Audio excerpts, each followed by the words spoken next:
Tingnan nyo, may bago naman akong paglibangan. Isang gawang PVC. Ito ay alkansya. Tingnan nyo. Ginawa ko para sa pag-iipon ng mga sinsilyo kung meron tayong sinsilyo o sobra sa bulsa. Tingnan nyo. Nilagyan ko ng tape yung dulo. Hindi pala yung revete para pag i-spray hindi siya matatamaan.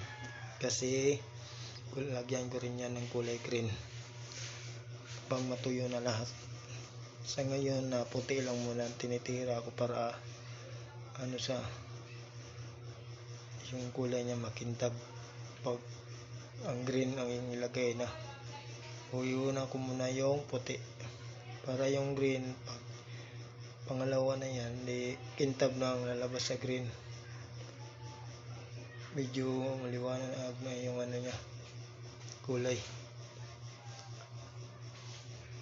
Kasi pag diretso green, tapos orange pang nauna, hindi maganda yung resulta sa kulay.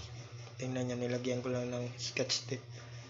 Pwede na yan, basta pang revite lang. Kasi ang buong katawan yan puti. Ang nilagay ko lang sa revite green para di naman sawa tingnan pag puro green na lang. Ibig sabihin lang ng kulay green na year of the color. Kaya nilagyan ko lang kunting puti. Tingnan nyo, isi-spray ko yan.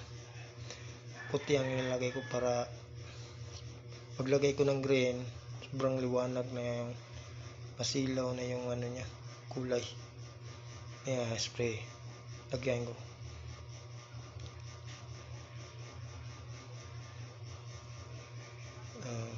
Titingnan ko muna kung saan ako una. At titingnan muna ako sa gilid-gilid kung wala bang tao.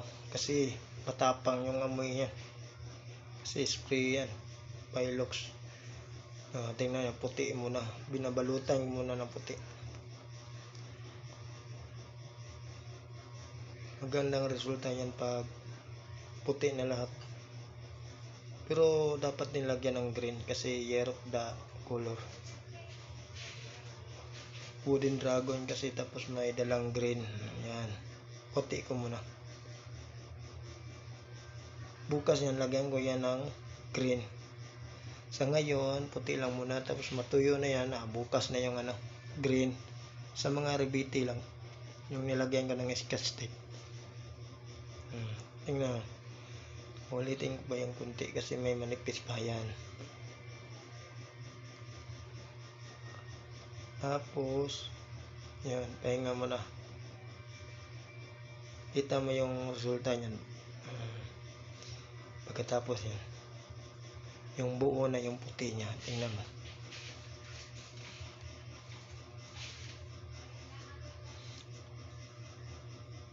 Yun.